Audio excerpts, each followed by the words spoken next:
કેમ છો મિત્રો? આજે આપણે વધેલા ભાતના મૂઠિયા બનાવવાના છે. તો એના માટે ઘઉંનો કકરો લોટ, ચણાનો લોટ, પછી ઘઉંનો ઝીણો લોટ, દહીં, ખાંડ, કાંદા, ટામેટાં, મરચાં અને લસણની પેસ્ટ, ધાણા અને બાકી બધો મસાલો લેવાનો છે. તો સૌથી પહેલાં આપણે જે ભાત વધેલા હતા તે લેવાના છે. પછી આપણે એમાં ઘઉંનું ભરડન નાખવાનું છે. ત્યારબાદ થોડો ચણાનો લોટ લેવાનો છે, થોડુંક એમાં ઘઉંનો લોટ લેવાનો છે. આ બંને લોટ ઓછા લેવાના છે કારણ કે મૂઠિયા ચીકણા ના પડી જાય તે માટે. હવે આપણે એમાં ઝીણા સમારેલા કાંદા લેવાના છે, ઝીણા સમારેલા ટામેટાં લેવાના છે, મરચાં અને લસણ લેવાના છે અને થોડાક ધાણા નાખવાના. હવે આપણે એમાં ટેસ્ટ પ્રમાણે મીઠું લેવાનું છે. ત્યારબાદ લાલ મરચું લેવાનું છે ટેસ્ટ પ્રમાણે. લીલા મરચાં નાખેલા છે આપણે અગાઉથી, એટલે પ્રમાણે એટલું લેવાનું છે. એમાં ચપટી હળદર, ચપટી ધાણા જીરું, થોડી ખાંડ અને ચપટી થોડુંક એટલે દહીં. તલ નાખવા હોય તો તમે નાખી શકો છો, કારણ કે વઘારમાં લેવાના છે એટલે મેં આમાં તલ નથી નાખ્યા. હવે આપણે એને પાણી બિલકુલ નથી નાખવાનું, કારણ કે દહીંથી જ સરસ મજાનો લોટ બંધાઈ જશે. આવી રીતે બધા જ મસાલાને ભેગા કરી લેવાના છે. ભાતના મૂઠિયા તમે ટ્રાય કરજો, ખૂબ જ સરસ લાગે છે. નાના મોટા બધાને જ ભાવશે આવી રીતે. અને ચા જોડે તો ખૂબ જ મજા આવે છે ખાવાની. તો ચોક્કસથી ટ્રાય કરજો. તો સરસ મજાનો એવો આપણો લોટ બંધાઈ ગયેલો છે. પાણી બિલકુલ નથી નાખ્યું.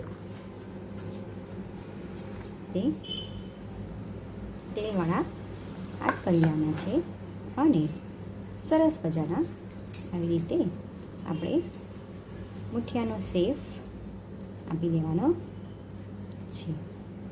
આવી રીતે એક પછી એક મૂઠિયા બનાવી દેવાના છે અને આવી રીતે મૂકી દેવાના. આવી રીતે એક પછી એક બધા મૂઠિયા મેં આવી રીતે તૈયાર કરી દીધેલા છે. હવે આપણે એક પેનમાં પાણી લેવાનું છે, થોડુંક પાણી ઉકળવા દેવાનું છે. પછી આપણે એમાં સ્ટેન્ડ મૂકી દેવાનું અને આપણે જે મૂઠિયા હતા ભાતના તે અંદર મૂકી દેવાના. મૂકવા માટે નાખી દેવાના છે. લગભગ 10થી 15 મિનિટમાં આપણા મૂઠિયા તૈયાર થઈ જશે. હવે આપણે ચેક કરી લઈશું કે મૂઠિયા થઈ ગયેલા છે. તો જોઈ લેવાના. તો સરસ મજાના આપણા મૂઠિયા થઈ ગયેલા છે. ઠંડા પડવાના છે. તો સરસ મજાના આપણા ચોખાના એટલે મીન્સ કે ભાતના મૂઠિયા તૈયાર થઈ ગયેલા છે. ઠંડા પડી ગયેલા છે. હવે આપણે એના પીસીસ પાડી દેવાના છે. આવી રીતે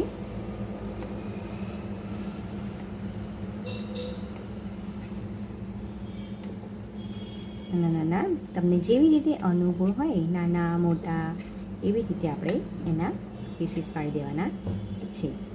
હવે આપણે એક પેનમાં તેલ લેવાનું છે. આપણે રાઈ નાખવાની છે. તતડવા લાગી છે. હવે આપણે એમાં થોડો લીમડો નાખવાનો છે અને થોડાક બદામ નાખવાના છે અને પછી આપણે આ મુઠિયા જે પાછા અંદર એડ કરી દેવાના અને સરસ મજાના એને હલાવી દેવાના છે. મેં થોડુંક તેલનું પ્રમાણ અહીંયા વધારી લીધું છે કારણ કે મુઠિયા થોડાક ક્રિસ્પી કરવાના છે એટલા માટે. આવી રીતે બધા સરસ મજાના હલાવી દેવાના છે અને એકદમ ક્રિસ્પી મુઠિયા તૈયાર છે. તો સરસ મજાના આપણા ક્રિસ્પી વધેલા ભાતના મુઠિયા તૈયાર છે. તો તમે સોસ અથવા તો ચા જોડે ખાઈ શકો છો. પ્લીઝ મારી ચેનલને લાઈક એન્ડ સબસ્ક્રાઈબ કરજો.